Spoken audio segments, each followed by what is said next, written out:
Ọ̀rọ̀ ìsìn ìrẹ́pọ̀gùn ìfẹ́lógún ọ̀pá ọ̀hún Kwara South Studio. Àwọn aláwọ̀ láti Ìlọrin West, Ìlọrin South, East. Àwọn àdúgbò ọ̀dọ́ ọlọ́run lè sí wa lọ́nà o.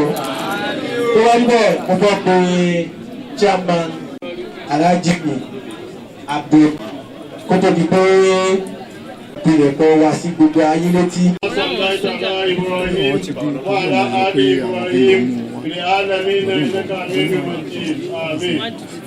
Adúgbò fún Ọlọ́run, ẹ̀yìn ẹ̀rẹ́gbọ́ Muhammad ayẹ̀fọ́ wà wọ́n yóò ṣe àlò.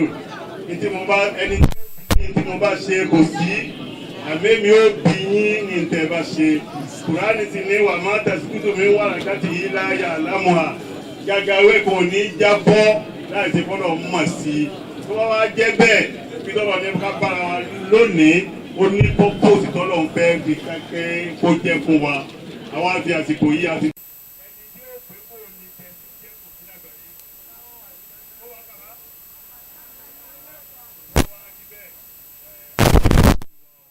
Ọlọ́run kó ṣàánú wa o, Ọlọ́run kó ṣàánú wa o. Bí ẹ bá ti ráàánú Ọlọ́run, ọ̀rọ̀ rẹ̀ kù sí ni. Ìgbà ìjọba Ọlọ́run.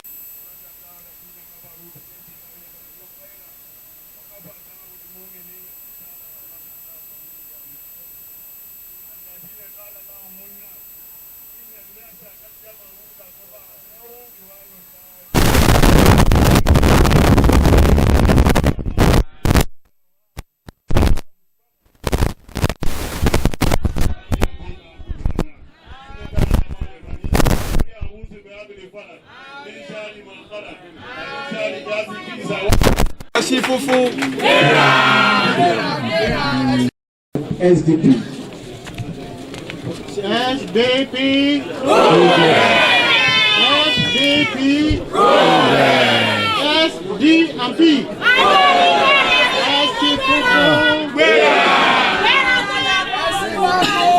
Again, I have the pleasure of introducing Honorable Ibrahim, the State Chairman of SDP. SDP. SDP.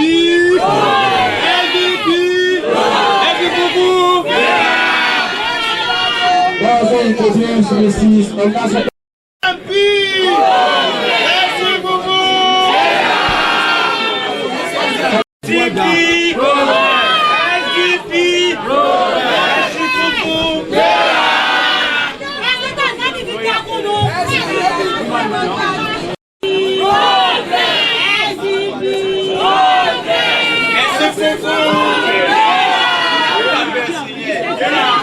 Ìyábọ̀ ẹ̀yọ. SDP. SDP. SDP. You are welcome.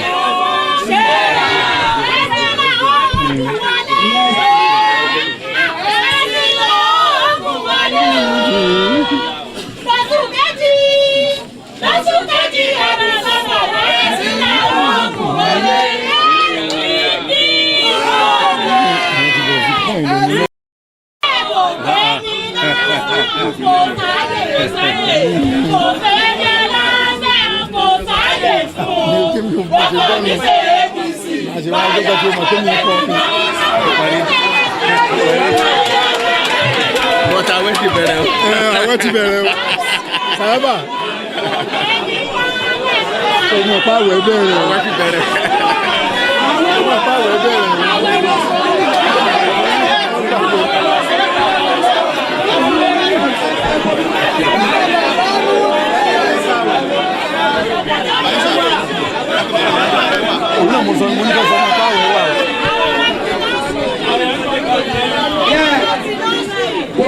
The right of Pastor Razak. We have a chieftain of our party, Alhaji Tunde Muhammad. You are welcome. SDP! SDP! SDP!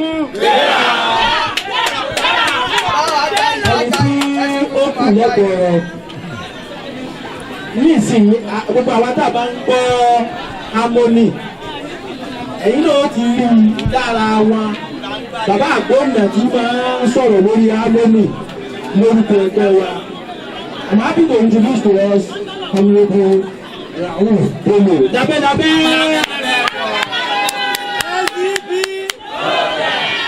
SDP! SDP! Best alternative! Best alternative.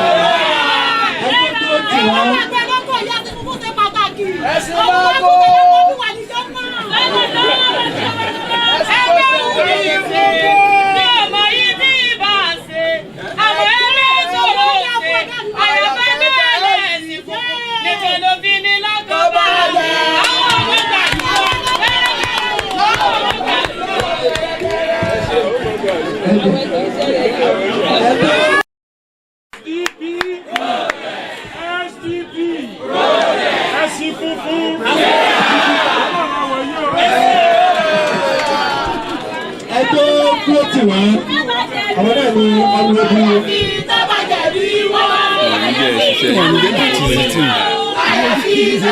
and necessary evil ni wọ́n. Necessary ni wọ́n.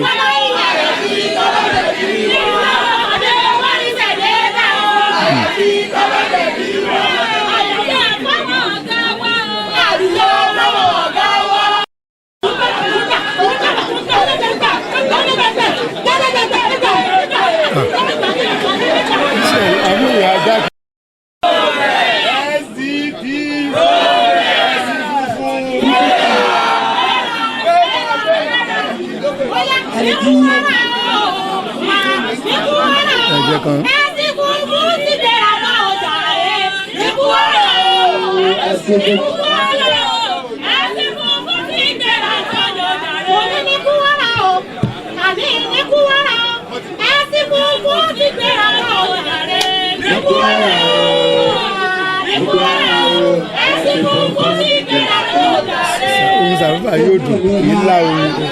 Bàbá ọ̀dọ́ ló kàn tí n bá jẹ pé ní Zazu.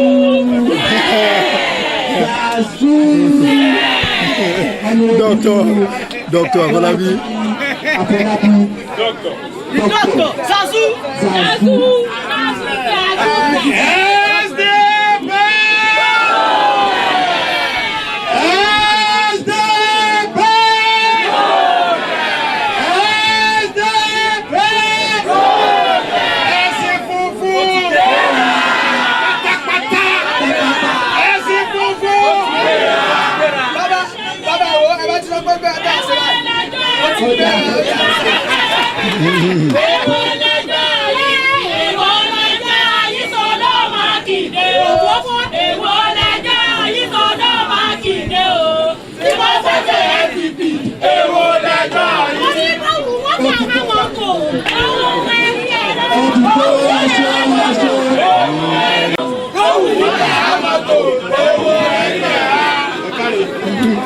Yes,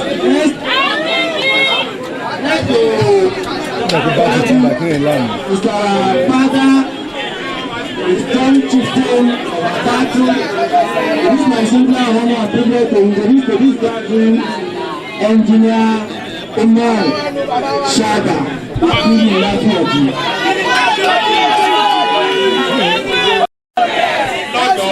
Lọ́dọ̀ wa a ní gbòòdè káyẹ lórí ẹ̀fà mi bàbá mi ó ti ṣe gómìnà Kwara lórí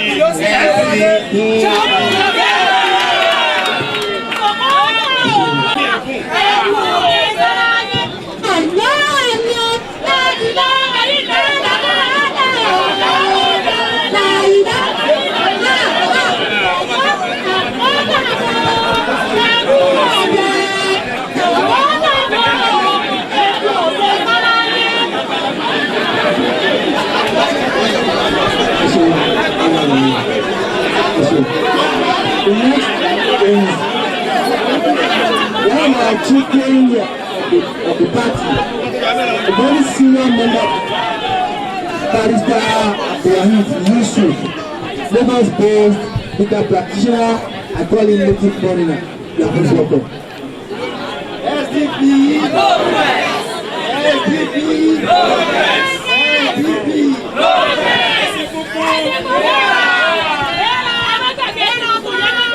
Next on the introduction list is our assistant secretary from the local government. SDP! SDP! SDP!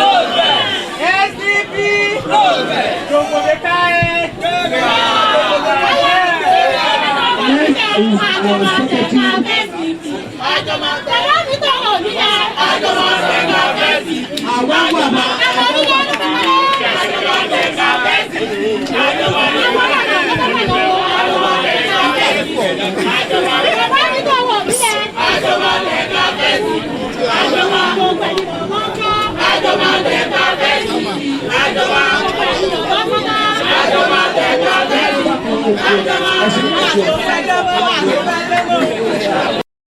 Which is going to focus on the state of affairs of our party, the All Progressive Congress, APC, and how not to perish, to allow democracy to perish.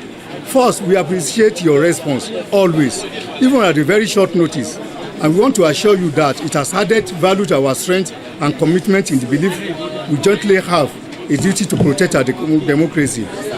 Whatever challenges or storms we may have experienced or confronted, our state, Kwara, has continued to remain blessed with gifted men and women who believe in our common destiny. You will remember the last time we met with you here to express our displeasure in the manner our party is being run, both at the state and the national level. It has become more apparent that we now live in a colluding world. One, a world of freedom, and the other, world of reaction. The first is the world of democracies in which the people's will prevails. The second is that of dictatorship. The two worlds are now engaged in struggle for survival. The tragedy in this conflict becomes very glaring when those who seek to destroy democracy appear fighting for legitimate aims, while its defenders are pictured as repressive reactionaries. Since the last time we addressed you, unfolding events within the party have continued to give us great concern that necessitated the need for us to come out again to restate our position. Without that, you are all witnesses to the human treatment we have suffered in the party and how the party hierarchy has finally decided to treat our concerns with levity. It is harrowing to also note the lack of responsible leadership displayed by Governor Abdurrahman Abrazak and the national leadership of the party.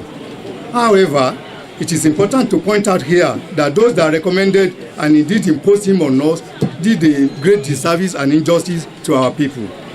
Ordinarily, we would not have won the 2019 election if not for our collective resolve and effort. And since he got to power, he has not only been exhibiting characters that are inimical to the development and growth of the party, but has consistently contrived evil against prominent members of the party.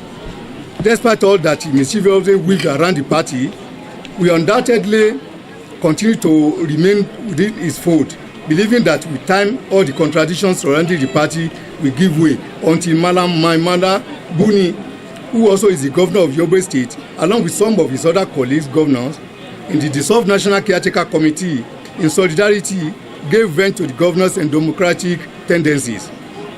In the first place, no one has ever disputed the fact that the governor is the leader of the party. No one. But that does not equally make him trample on the democratic principles which the party represents.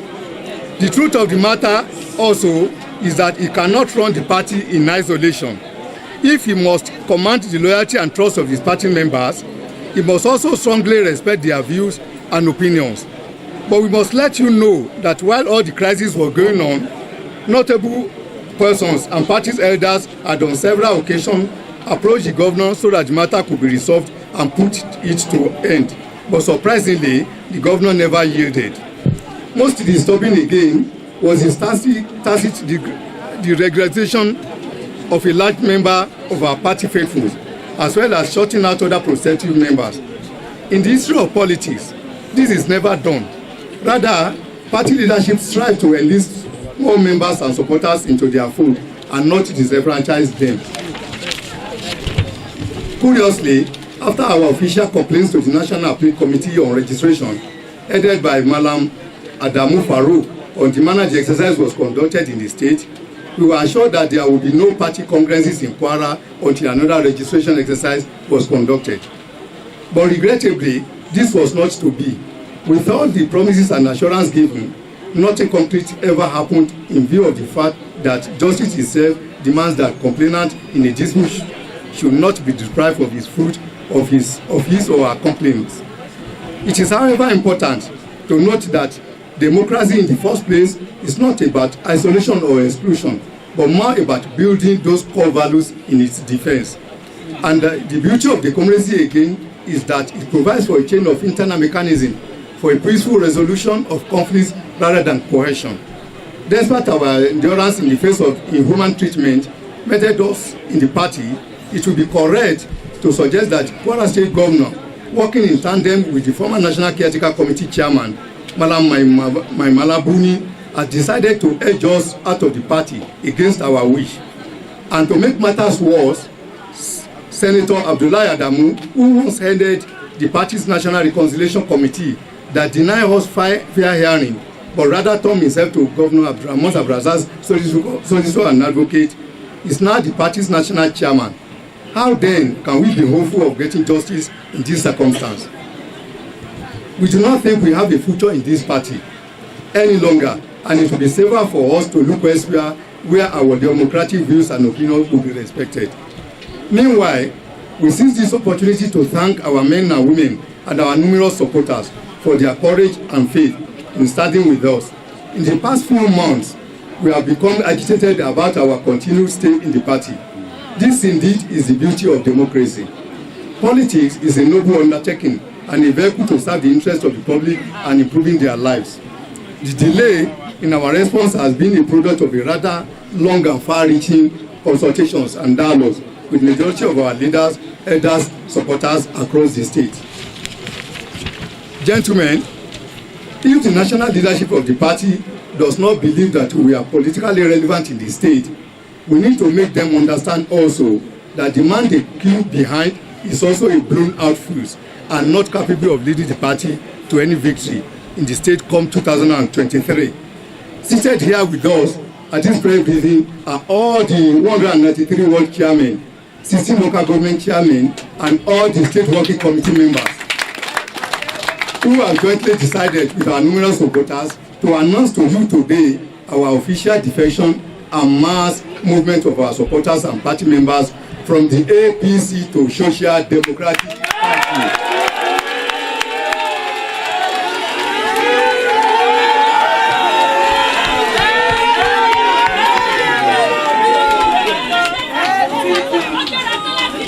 We want to once again assure the people of Kwara that the storm in the teacup is over, but our resolve will never falter.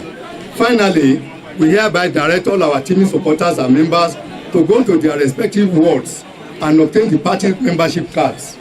We pray that in our eyes, our vision shall ripen and break into a new dawn. Thank you all and God bless.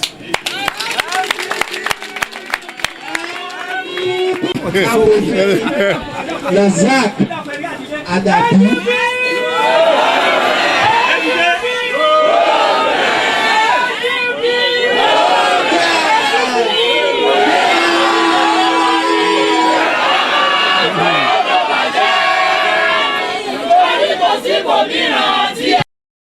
Okú ọmọ ọ̀gbọ̀n lórí òṣìṣẹ́ náà bá yẹ pé òun ni wọ́n fi ṣe alága ẹgbẹ́ náà lótò ní ìsìn.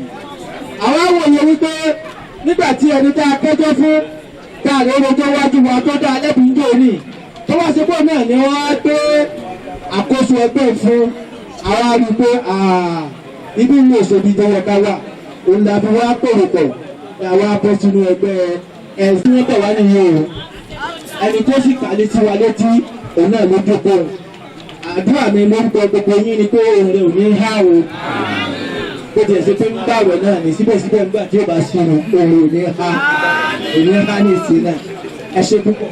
èyí tó kẹ̀ ní ìsìn ó ní wípé àwọn tí wọ́n ṣojú àwọn ọ̀gá wa látàbújá.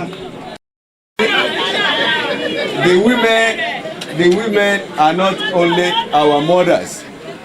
They are the homekeepers. They are the gatekeepers to a good society, and they are the pillars of every democracy. A round of applause to our women.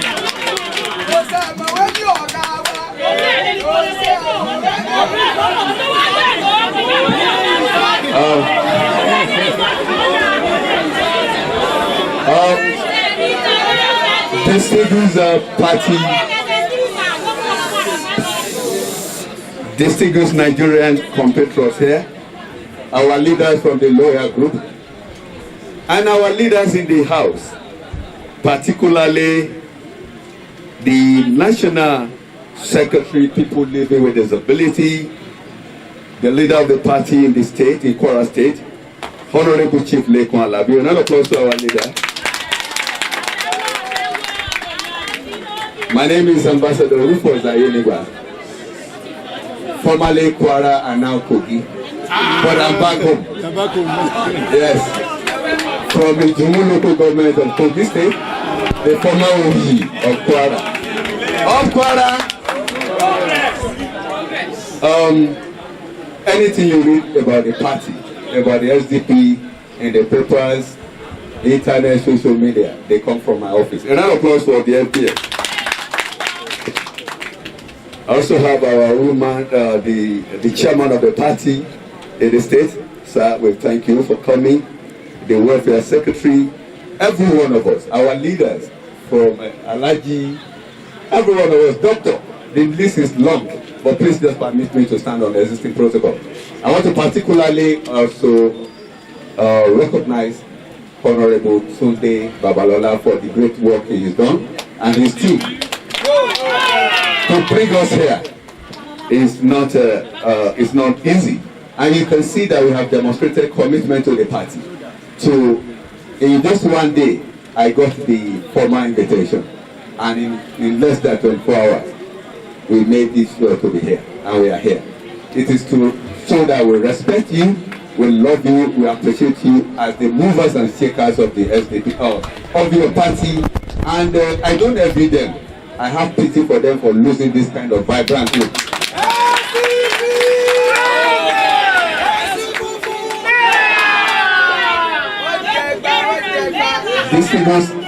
Distinguished party leaders, I now take my brief speech here.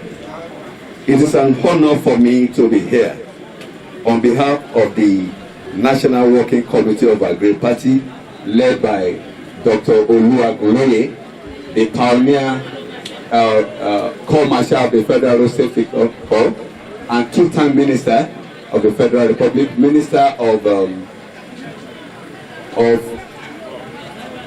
Defense of State for Defense, Navy, and Minister of Power. And also we have the National Secretary of the party, the Makamantilde Alhaji Shehu Musa Gaban, the former Chief of Staff to the Bauchi State Government. and all the National Working Committee members. It's a pleasure to receive this mammoth crowd of the loyal group who have decided to move to a pan-Nigeria and people-oriented flagship political party, the SDP. One that is primed to form government through the 2023 general election at the center in Abuja, in Kwara, in APC on June 18 this year by the grace of God, in Ogun, in Delta and across the country by the grace of God. I'm happy to inform this mammoth crowd that many governorship candidates and aspirants have been coming into the party at the national level. Just on this Wednesday, an aspirant declared for the party in Delta State. And as we speak, we have 4 presidential aspirants. They are all over the place. We have been moving around, and in fact, when one of them went to visit the Sultan of Sokoto and the Emir of Kano, it was unprecedented, the crowd that received them. They were not only receiving that great man, they were receiving with open arms the SDP. Please, a round of applause to the SDP. And I'm proud to tell you that the SDP is the only party in Nigeria today that has a strong female presidential aspirant. A very strong one that is all over Nigeria working. And Kwara is going to show their stuff. The stuff you made of. Kwara is the home of intellectuals. Kwara is the home of great scholars. Kwara is the home of great Nigerian leaders who have made tremendous contribution to national development. It is greatly heartwarming for us at the National Working Committee of the party to have this greatly vibrant group join the peaceful, gallant, and irrepressible White Horse national movement of the SDP. On behalf of the national headquarters, I assure every one of us coming into the SDP that the party is a party whose trademark is fairness, rule of law, and social justice for all. The platform will warmly receive everyone and gladly provide a level playing ground for everyone to express his or political aspiration without let or hindrance. We respect people, we love you, and we honor you, and that is why we have come to join you in telling the whole world, and in Kwara in particular, that the SDP is the best alternative, the party that is refreshingly reassuring to deliver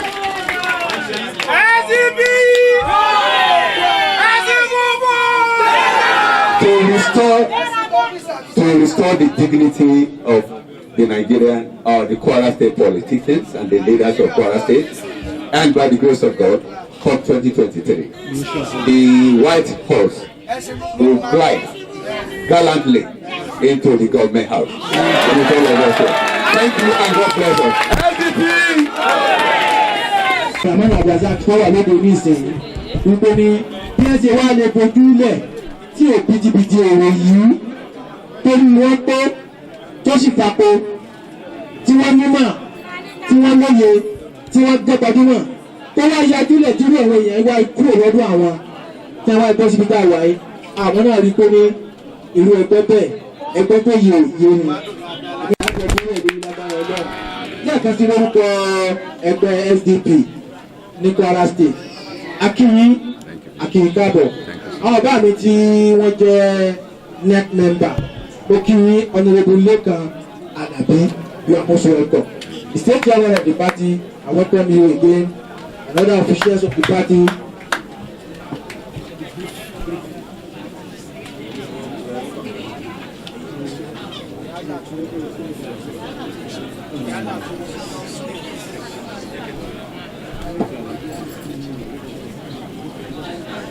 Okay, I have the instructions to allow the state chairman of the party beginning from Honorable Legal to say 1 or 2 words in response to exodus of true progressives.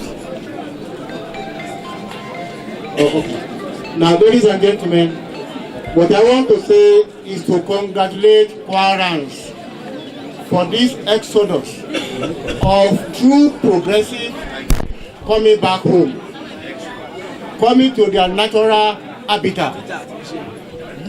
There is a saying that you dig well in preparation for tasting. Unfortunately, the well dug in 2019 did not provide the expected water. Drinkable water, sir. Did not provide drinkable water. So, ladies and gentlemen, I want our ladies to please help me put this one into song. Ìgbà ọ̀tún ti dé bá Kwara o. Ẹ bá mi sọ lórí o. Ẹyẹ bí ọ̀kín. Ìgbà ọ̀tún ti dé bá Kwara o. They should dissolve the local government administration in the state, and that will be the beginning to the end of this administration. I thank you, ladies and gentlemen. Tí mo sọ léde wípé àwọn tí wọ́n jẹ́ progressive tí wọn ò mọ tara wọn nìkan ní kẹ̀yìnkẹ̀yìn wọ́n padà sí ilé wọn tí wọ́n ti wá. Tí àwọn Yorùbá máa ń sọ ní wípé àápọn mílẹ̀ èdè òǹgbẹ, àmọ́ ní 2019 ìgbẹ̀kànga tẹ́ ẹgbẹ́ tí gbogbo wa jọ gbẹ́ nígbà náà lọ́hùn kò sun omi rere fún wa láti mu.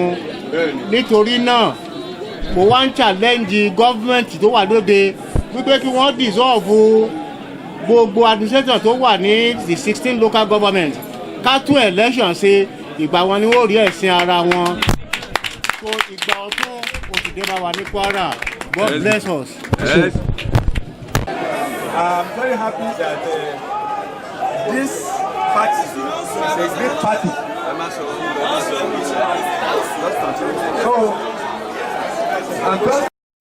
When you have this kind of crowd, you see people. I want to thank all of the members here.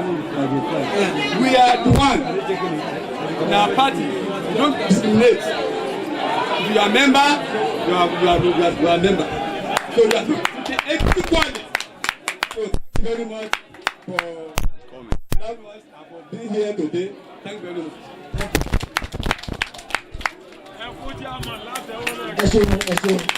We are gradually coming to the end of the program. I have the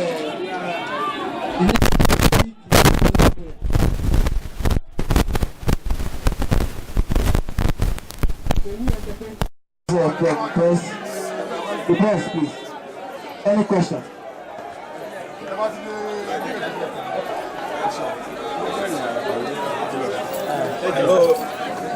Good afternoon.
Fuck betrayal, Carnival certificate máa ń wá. Fuck betrayal, gbogbo betrayal. Ẹni tí lọ ti lọ. Ó ti kú. Àwọn ṣe ti lọ. Òṣìṣẹ́ yẹn yẹ. Àwọn ṣe ti lọ. Àwọn ṣe ti lọ. Lọ́gbà ọdún tí lọ rẹ̀ lásì. Lọ́gbà ọdún tí lọ rẹ̀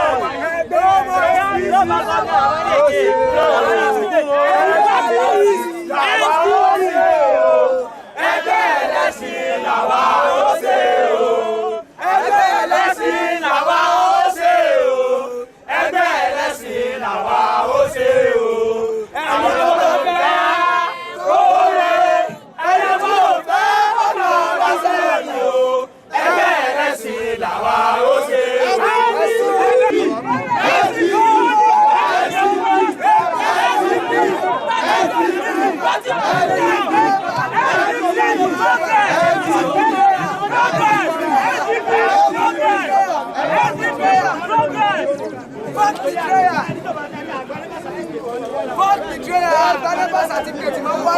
Fuck betrayal, gbogbo betrayal. Ẹni tí lọ ti lọ. Ó ti kú. Àwọn ṣe ti lọ. Òṣìṣẹ́ yẹn yẹ. Àwọn ṣe ti lọ. Lọ́gbà ọdún tí lọ rẹ̀ lásì. Lọ́gbà ọdún tí lọ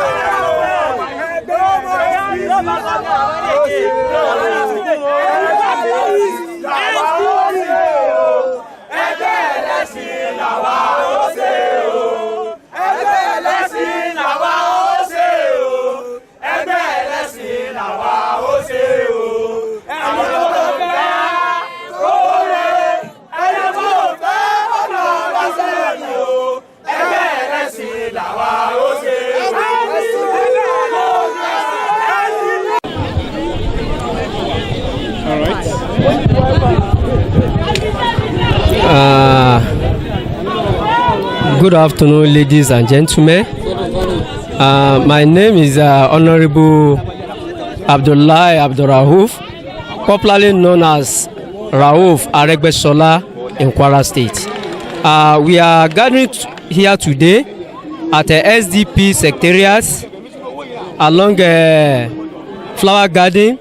We are formally declaring today that we are defecting from APC in Kwara State to SDP, Social Democratic Party. The reason why we are defecting from APC to SDP today is that we foreseen that there is no hope, there is no future in APC under the leadership of Governor Abdurrahman Abdurrazak.